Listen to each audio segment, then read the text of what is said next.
Okay, sperm count कम होने के 5 सबसे बड़े कारण क्या है? Stress, vibrations, medical disorders like diabetes, genetic issues, and definitely pollution. Okay, यानी दिल्ली वाले तो एक्स्ट्रा सावधान रहें। बहुत ज़्यादा। अगर किसी मर्द का स्पर्म काउंट 0 है तो क्या वो कभी फादर नहीं बन सकता किसी भी प्रक्रिया से? नहीं, सो ये बहुत इंटरेस्टिंग है। अगर किसी भी आदमी का स्पर्म काउंट 0 है, सो सबसे पहले हम इवैल्यूएशन करते हैं, एक हार्मोनल इवैल्यूएशन जिसमें हम FSH, LH और टेस्टोस्टेरोन करते हैं टू नो कि प्रॉब्लम कहाँ पर है।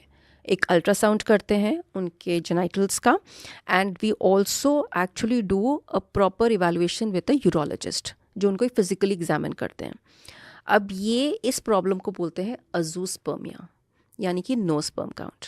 ये 2 टाइप के होते हैं, obstructive and non obstructive. Obstructive means कि there is some blockage in the passage जिससे वो स्पर्म बाहर नहीं आ पा रहा।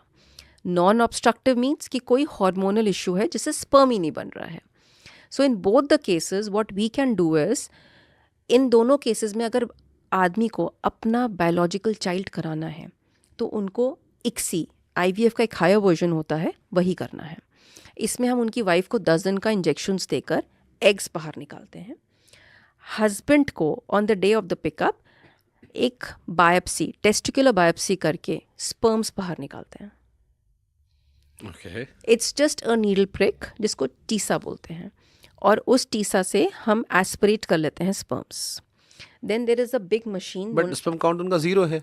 बट स्पर्म्स टेस्टीज में बन रहे हैं बिकॉज ऑफ ब्लॉकेज, बाहर नहीं आ रहे हैं। Okay, right.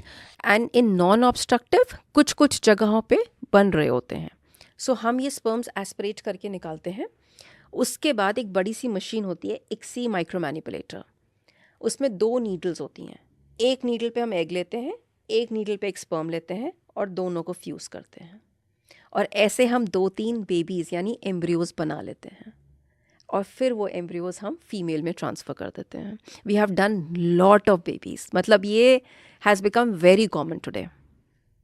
नाइस। मतलब वो जो हकीम एस जुनैद वाले पोस्टर होते हैं उनकी ज़रूरत नहीं पड़ेगी उन्हें। नहीं, अब वो एक्चुअली एक अच्छे फर्टिलिटी डॉक्टर क्लिनिक पे जाएं।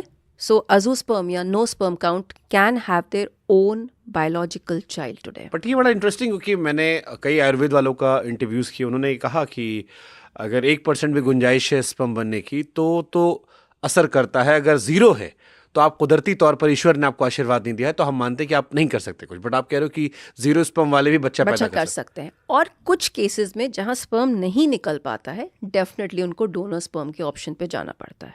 ये कौन से केस होते हैं? जिनका बायोप्सी करके भी स्पर्म्स ना निकले। ऐसे कितने % केसेस होते होंगे? अराउंड 20-30%। ओवरऑल मेन में? यस। तो बहुत बड़ा नंबर है। तो अगर आपका स्पर्म काउंट 0 है तो लगभग 60-70% केसेस हमारे पास नॉर्मली ऐसे आते हैं जिनमें से बायोप्सी करके भी स्पर्म आ जाता है। ये आप बात करो ओवरऑल मेन की, आप बात नहीं कर रहे हो। ओवरऑल ये आप उनकी बात करो जिनमें 0% स्पर्म है। हाँ। अब जिनमें बायोप्सी करके भी नहीं निकल रहा है उनको तो फिर भाई donor, rare of the rarest case होंगे। ओके, वैसे ऑन एन एवरेज अगर मैं 10 मान लूं कि 10 पुरुष हैं तो इनमें कितने केसेस आते होंगे जिनमें 0 स्पर्म काउंट होता होगा? 1%। 1%। और लो स्पर्म काउंट 5%। ओके, देखो सिर्फ स्पर्म काउंट का, इसीलिए वो आपके पास जा ही रहे हैं। एग्जैक्टली, काउंट इंपॉर्टेंट नहीं है। स्पर्म की मोटिलिटी कितनी है, मतलब वो कितनी शक्ति से हिलकर ऊपर जाता है, उसकी मॉर्फोलॉजी कैसी है, एक स्पर्म दिखता कैसा है, उसका हेड होता है, नेक होता है, बॉडी होता है, टेल होता है, वो भी तो नॉर्मल होना चाहिए। ये सब देखते हैं हम। स्पर्म का pH लेवल कितना है, स्पर्म कितनी देर में लिक्विफाई होता है, स्पर्म की वाइटलिटी कितनी है। All these factors are important for the success of having a baby. इसका जेनेटिक टेस्ट भी करते हो स्पर्म का हर बार आप?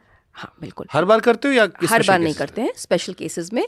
स्पेशली जो मेन जिनका लो स्पर्म काउंट है या फिर 0 स्पर्म काउंट है, इन केसेस में हम 3 टेस्ट करते हैं। एक तो कैरियोटाइप, एक genetic disorder to know the chromosomes, एक CFTR जीन जो हमें ये बताता है कि ब्लॉकेज किस वजह से है, और third is your micro deletion, Y micro deletions.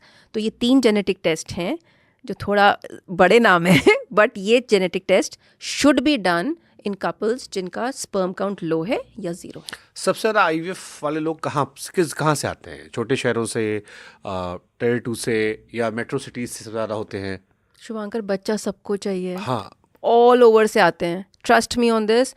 इसीलिए we got this tech program. मतलब मेरे पास इस टेक प्रोग्राम होम आईवीएफ से इतना सारा पेशेंट उन जगहों से आ रहा है जिन्होंने एजेस निकाल दिए, सिर्फ उनके पास पत्रियां हैं, मतलब गट्ठे पे गट्ठे रिपोर्ट्स के, बट उनमें एक भी रिपोर्ट ऐसी ढंग की नहीं है जहां आपको बता सके प्रॉब्लम कहाँ पर है। और ऐसे पेशेंट्स को फिर उनकी जगहों पे पहुंच के ट्रीटमेंट करने में जो मज़ा है ना, वो आ रहा है मुझे होम आईवीएफ पे।